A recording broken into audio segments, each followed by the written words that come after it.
Добро утро, почитувани гледачи. Ви посакувам убав ден и во ова денешно издание на емисијата Фактор здравје. Нова тема обработуваме ова утро, а зборуваме за промените кои што се случуваат на кожата во есенскиот период или проблеми кои што можеби се активираат и се влошуваат, како навреме да препознаеме, што да преземеме, како да се однесуваме и како да ја одржуваме кожата здрава и негувана.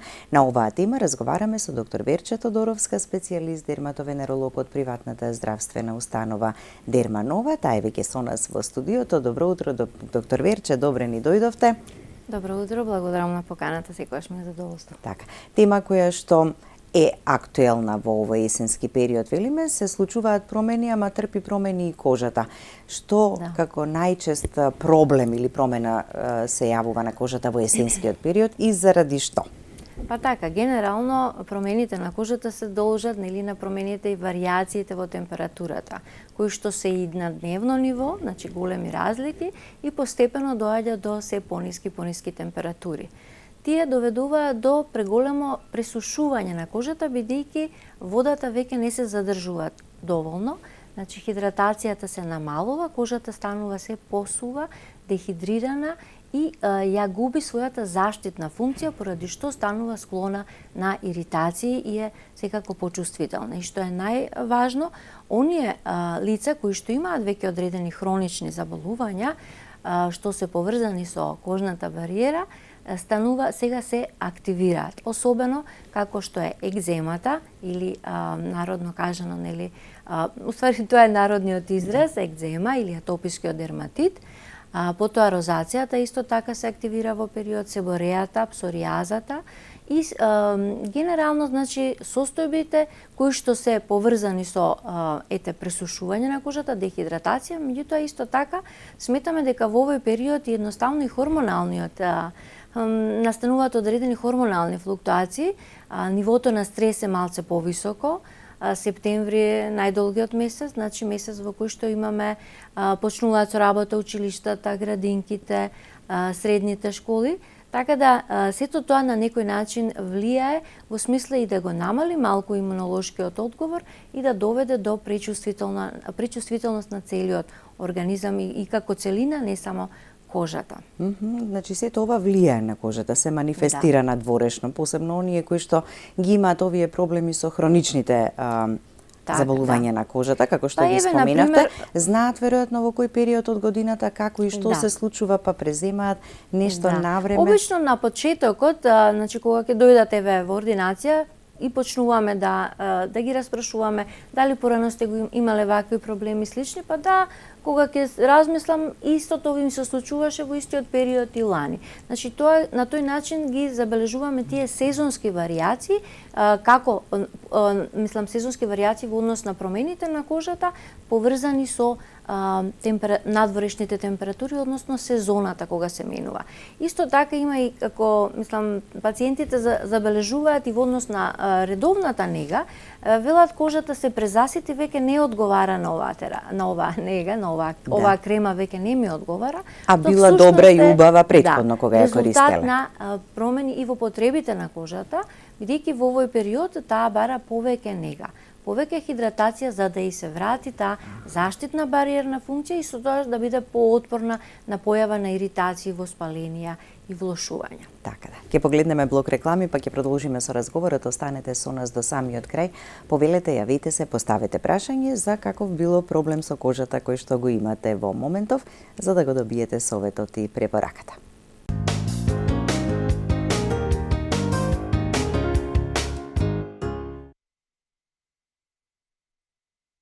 За кожата во есен или нега на кожата во есен или најчестите промени или проблеми кои што се јавуваат со кожата во овој есенски период, разговараме со доктор Верче Тодоровска, специјалист дерматовенеролог од приватната здравствена установа Дерманова.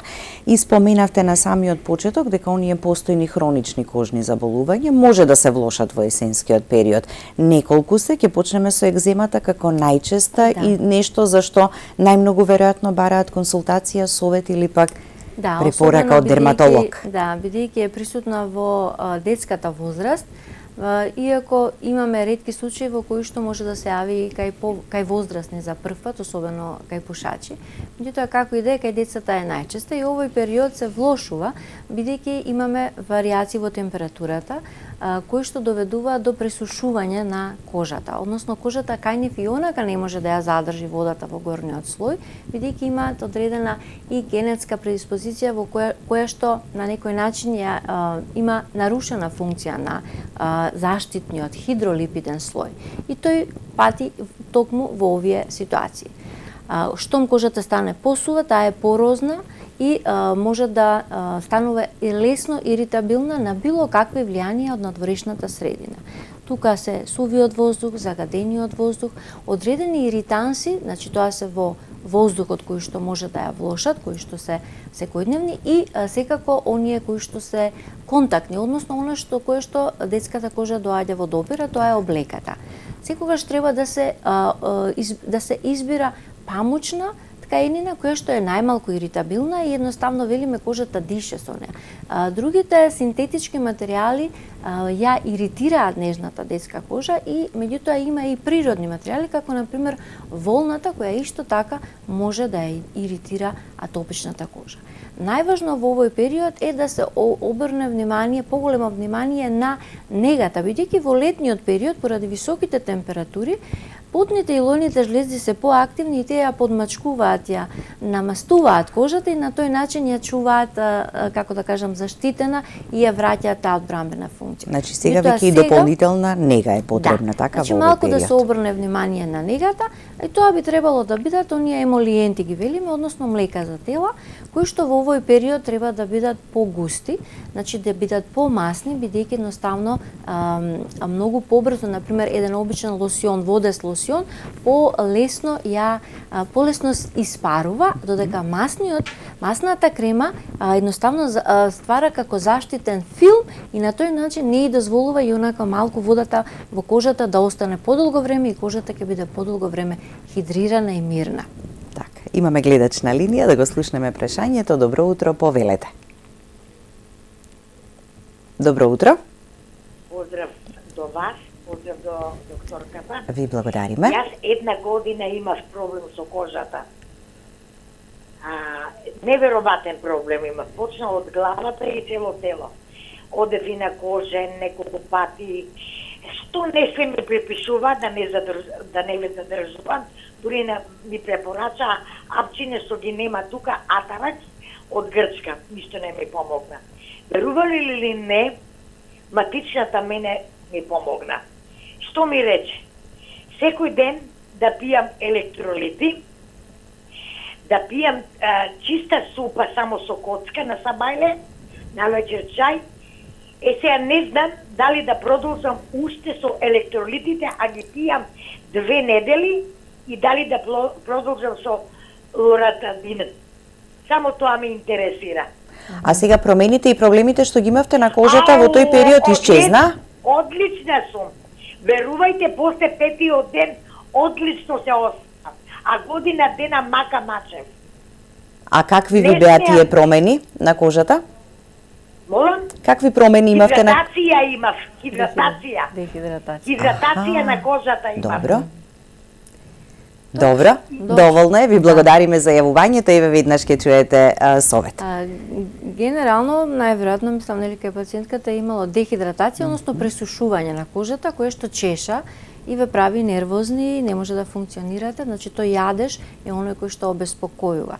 Доколку електролитите помогнале, тоа значи дека имало некој дисбаланс во електролитниот статус и со негово регулирање се смириле промените. Меѓутоа, сепак, треба, најверојатно испитано е се, бидејќи најчесто кога имаме цела година, значи не било сезонски поврзано, штом траело долго време, поготово кај повозрасни особи, неопходно е кога ни се жалат на јадеж и на сувост на кожата да се направат проширени биохемиски анализи кои што ќе ја утврдат натрешната состојба на многу витални органи кои што можат, чија дисфункција односно нарушена функција може да доведе до јадеж и пречувствителност на кожата. Тоа се на прво место бубрезите, црниот дроб, значи тироидната жлеза, што е исто многу честа проблематика во денешно време, и секако еве и електролитниот статус и одредени други параметри, воспалителни маркери, одредени фокуси во организмот исто така може да доведат до такви некои. Тоа е всушност на некој начин и имунолошка една некомпетентност во која што организмот можеби претерано реагира на надворешни дразби што инаку не би реагирал. Така да не е лошо да се провери тој електролитен статус кај пациенткава, за да знае дали да продолжи да ги земат тие електролити. Така, да, и што матичната го препорачала тоа, така добро е, да, хидратација, повторно да си внесување на повеќе течности и слично. Меѓутоа најважно е нели да се тоа детектира биохемиски, да се докаже за да не отиде сега во друга. Така, да, затоа што некои работи не можеме неограничен период да ги користиме. Да. Кога е хронична терапија, така се знае дека таа се почне. Особено кај повозрастните имаме можеби и коморбидитети од типот на, не знам, хипертензија, слично, хиперлипидемија, диабет и така натаму, бубрежна инсуфициенција. Меѓутоа, еве, ако пациентката и верува на матичната и она ја следи, најверојатно ќе знае што понатаму да направи. Така да, а добро и некогаш кога ќе се реши проблемот побрзо, бидејќи промените на кожата некогаш знаат да бидат упорни, долготрени и во третманот, додека дали едно одговара, дали друго, секоја кожа различна, па поминува и доста време. Точно, точно. Мислам, секогаш кога немаме точна дијагноза, значи битно е да се постави дијагнозата, лекувањето е малце нели дискутабилно и може и да биде неуспешно. Меѓутоа кога имаме точна дијагноза ќе можеме и да знаеме со што се справуваме и како да се справиме со тоа. Јадежот кај возрастните е болна проблематика која што е многу честа за жал и бара поопсежни исследувања за да се дојде до причината и да се помогне. Така да. Да го слушнеме и следниот гледач. Добро утро и за вас, повелете. Ало, јас сакам поново да се јавам. А вие објаснам на лекарката. Јас све испитав. Предпоставав што траело година дена. Абдомен и тироидна. За тироидната примам од 25, малку не ми е добра тироидната. Само тоа сакав да ја објаснам на лекарката. Добро, ете истите работи што ги препорачавте да се направат, веќе се направени. Тироидната дисфункција е многу честа во нашава поднебје, особено кај жените. И секогаш кога имаме било каква проблематика со кожата, бидејќи знае да биде асоцирана во смислост на претерана сувост, јадеж, претерано појава на нагласено црвенило при поминување по кожата, тој дермографизам, исто така вака кога ќе се поминете без да се чешате, ако долго време обстојува, и останува како линија. Се провери. Хашимотото исто така е многу често, значи и дури и антителата да се проверат и поднатаму да се следат, затоа што понекогаш ако причината е таму и ние даваме терапија, мачкаме, атаракс, лоратидини, антихистаминици и така натаму, сепак нема да има резултати додека не се најде причината и не се стабилизира таа функција која што на некој начин била нарушена. Така да. А дали треба електролитите понатаму? Еве соматичната најдобро ќе си се консултира, бидејќи таа и најдобро ја следи состојбата на пациентката, односно нашата гледачка која што се јави. Екземата, псоријазата, розацејата, акните, сите тие се нели некои кожни проблеми кои што во различна сезона во годината може да се активираат, да се влошат или да се подобрат, бидејќи има и периоди во годината кога им оди во прилог времето. Како екземата, например, преку летниот период, како што објаснивме, е подобра, токму од тие причини, бидејќи потните и лоните жлезди ја подмачкуваат, она што и фали тој заштитен слој. Сега тој почнува да се губи и мора да го надокнадиме.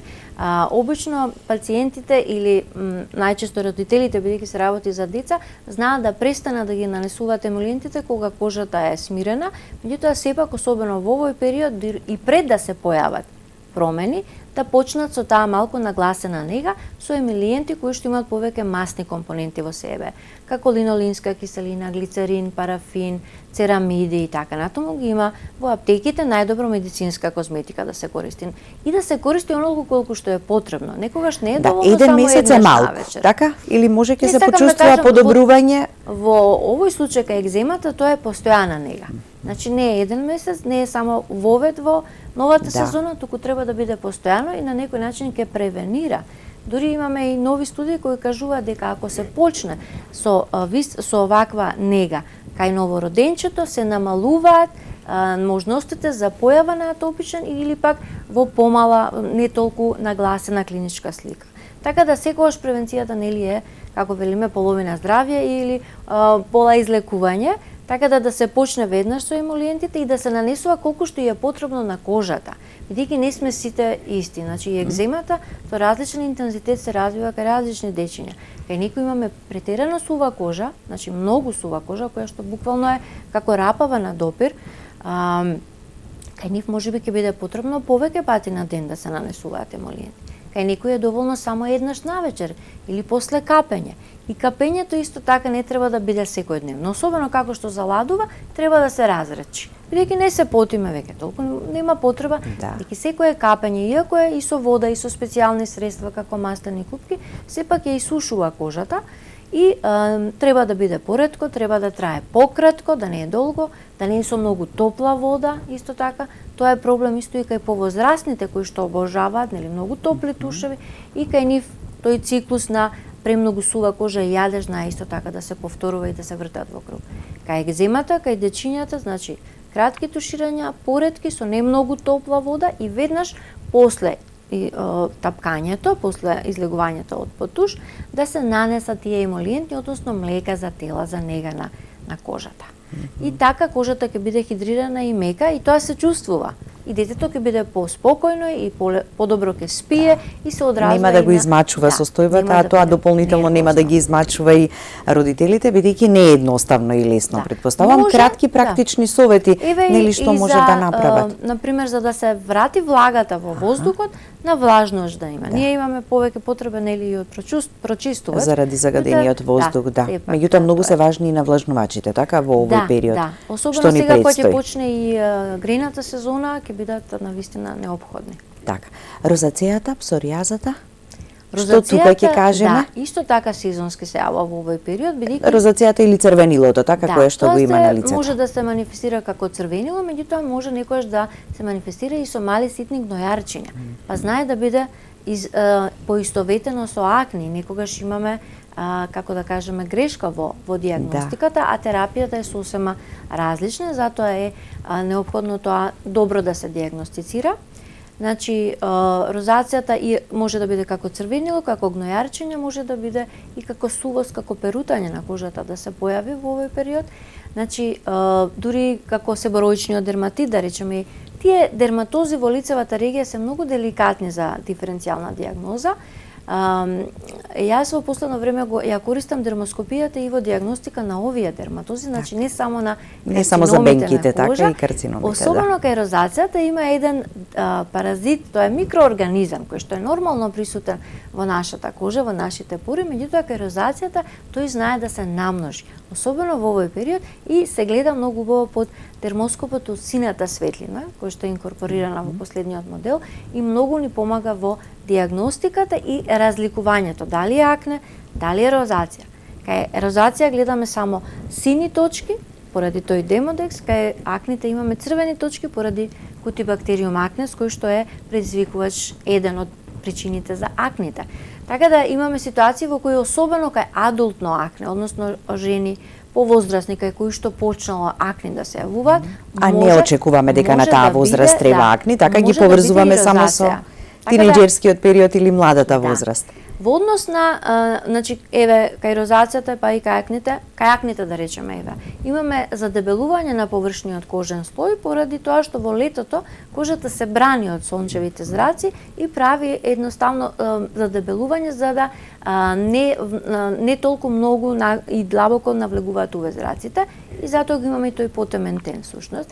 Сега, кога веќе влегуваме во есенскиот период, тој задебелен слој ги затвара порите и имаме појава пак на влошување на акните.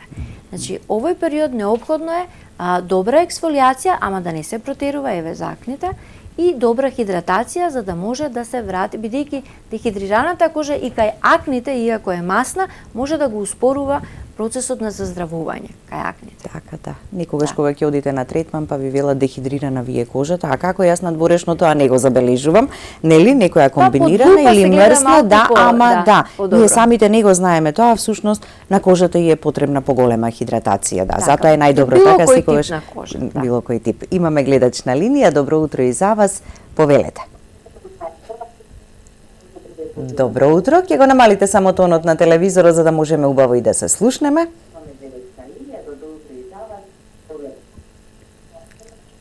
Добро утро. Добро утро. И јас го имам намалено, само јас малку зборувам потивко, мислам, еве сега да се... Добро, еве сега ве слушаме. Докторката, поздрав и до вас. Ви благодарам. И да кажам, тоест да прашам, јас имам стално акнили, тоа мозолчиња под мишките, под градите, под ципите, малку сум покрупна, теа подебела, меѓутоа многу потам. Како тоа потење јас да го тргнам?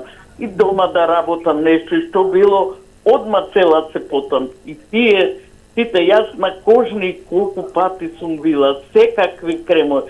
Сега нешто малку дезодоранс ми помогна, става под градите, изостана флекито, се изгуби нешто и во ципите исто така. Поготово летно во време јас не знам колку имам тежини од тие акни што ми се уваат, чешање и миење секој ден и мачкање и тоа не може да едноставно не ви помага, да. Докторката некој помош. Така, некој совет ќе биде добре да иден. Да, ви благодариме за јавувањето. Да, многу од луѓето се соочуваат со проблемот со прекумерно потење, едноставно не мора да е надвор толку топло времето. А тие тоа многу може се да биде резултат на повеќе работи, кај госпоѓата најверојатно самата обезност и инсулин интолеранција можеби. Значи треба евентуално и да се испита искриен шекер, бидејќи тие знаат да одат и со појава на такви акни во местата кај што ние ги викаме интертригинозни регии, кај што има триење, изголемена температура и во случајов изголемено потење, па и самата микрофлора тука се менува и може да дојде до појава на такви акни. Меѓутоа треба да се направи добра диагностика, бидејќи има и одредена состојба која се вика хидраденитис супуратива, што може да оди со таква манифестација и треба за тоа има сосема друго лекување. Така. Добро е да се направи еден дерматолошки преглед, па на тој дерматолошки преглед не само оваа состојба, така ќе се искористи моментот така да се видат и другите работи. Кај некои лица потењето е и генетика, да речеме, меѓутоа сепак мора прво да се исклучат можните органски причини. Така, да го слушнеме и следниот гледач, па ќе погледнеме блок реклами. Добро утро и за вас. Добро утро. Добро утро. Поздрав до сите во студиото. Ви благодариме. И да прашам, вака, ме интересира дали во моментот ми збеја мислат, дали алергијата придонесува чешање на цело тело. Затоа што јас ми рекла дека имам нешто со носот ми тече, чиста вода, а не можат практично они да откријат, ја мислам дека синуси, они не може да откријат дали е тоа синуси и ме прегледаа без таму за уво, нос и грло, све без, ми рекла дека цела алергија сум. А имате и некакви промени на кожата? Кожата веќе тоа е друга работа, имам ја промени, имам ја хормонално пореметување со кожата, уште кога го родив првото дете, и тоа ме даде знак да живот 10 минути, така да беше цел пороѓај беше и ја пред тоа имав без... Така, да, јас ви благодарам. Во интерес на времето, извинете што ве прекинувам, доволно беше ова што ни го кажавте, ќе погледнеме блок реклами, па советот и препораката ќе ги чуете веднаш по рекламите, затоа останете со нас до самиот крај.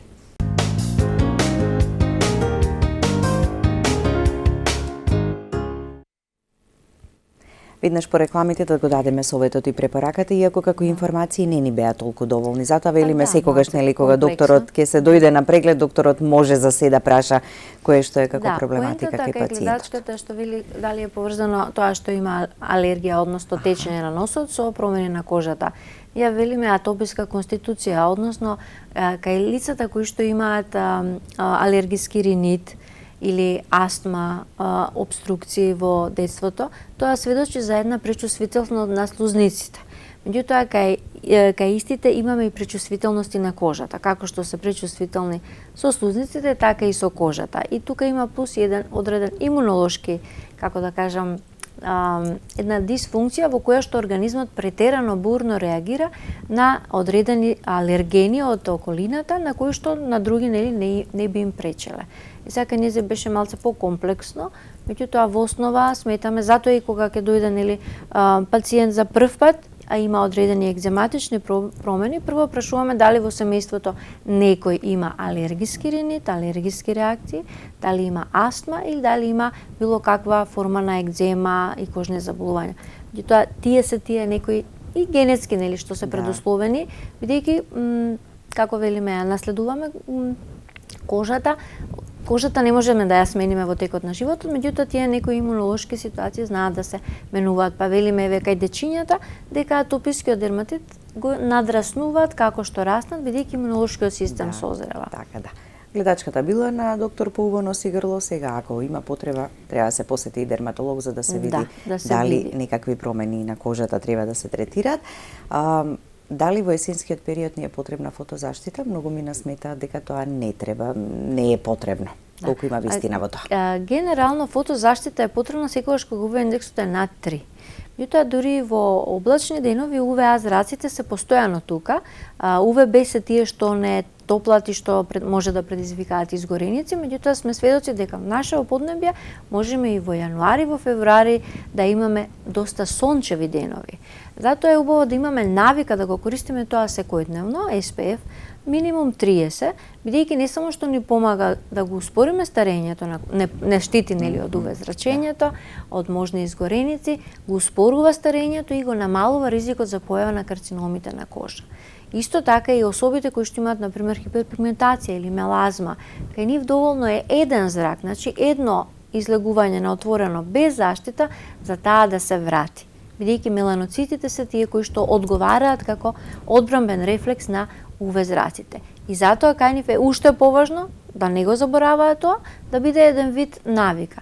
Кај нив исто така има препорака од скоро време да и бидејќи сите сме изложени на екрани, на монитори во овој период, мислам општо, видливата и сината светлина од екраните исто така ја промовира хиперпигментацијата и затоа кај нив препорачуваме да биде тој SPF фактор во боја.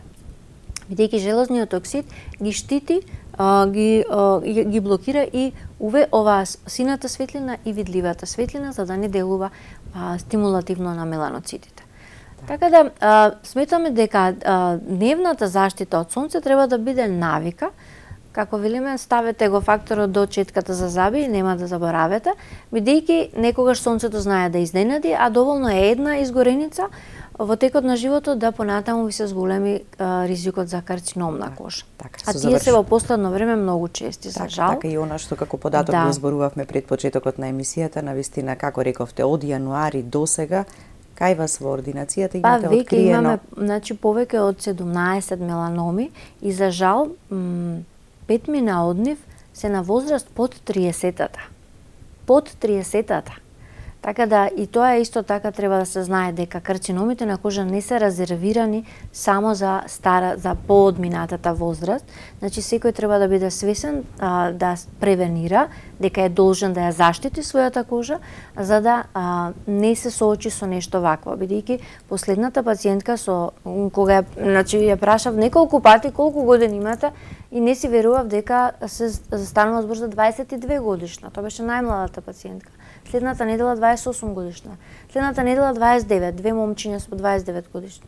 Мислам, затоа велам, штитете се и што е најважно, ако забележите некоја нова промена, без оглед дали имате 25 или 55 години, која што расте, се менува, не личи на другите. Мислам, бидејќи генерално тоа се една промена, на цело тело, еве, кај девојчето беше на ногата, една промена, не може да не ја приметите, да дојдете да се провери, да се види што е, бидејќи оној страв работи тука и го ја одложува посетата на дерматолог. Меѓутоа, колку порано се открие и колку порано се отстрани меланомот, особено нели најопасниот карцином на кожа, можеме да завршиме со комплетно излекување. Во спротивност, прогнозите за многу брзо време лоши. може да прогредира. Значи не станува збор од овие откриени случаи ни за базоцелуларен, ни за планоцелуларен, туку едноставно меланомот. За се многу почести, не ги ни толку спомнувам, меѓутоа се многу чести и исто така и за нив е многу важно, особено за базоцелуларниот и сквамоцелуларниот кои се во лицевата регија. Лицето го гледате секој ден во огледало. Значи ќе забележите ако е нешто ново. Не го занемарувајте, особено бидејќи е боја на кожа. И сметате дека е некоја бубуличка или нешто иритација, сепак дојдете да се провери. Последната пациентка беше навистина, како да кажам, педантна и самосвесна. Базоцелуларниот беше помал од зрно орис и беше во регија на носот која што е најтешка за третирање. И тука е моментот кај базоцелуларниот на лицето да се отстрани што е можно порано, бидејќи е многу тешка интервенцијата во таа регија и мора да заштедиме на кожа, бидејќи замислете ако се појави тука, ќе го загрази окото. Носот е исто така тешка позиција за да може да се затвори дефектот која ќе се отстрани карциномот. Така да веднаш јавете се. Се што е како промена веднаш да побараме совет и скринингот ни е потребен со завршување на летото и почетокот на есента. Значи во текот на целата година кога и да е треба да направиме проверка, ама можеби нели со завршување на летото да видиме каква е состојбата со бенките. Да затвориме сезоната, како што Ви благодарам доктор Верче. Ви благодарам на покана. Благодарности до вас, почитувани гледачи, за вниманието со кое не следевте. Останете и понатаму со програмата на ТВ24. Имајте убав и пријатен ден.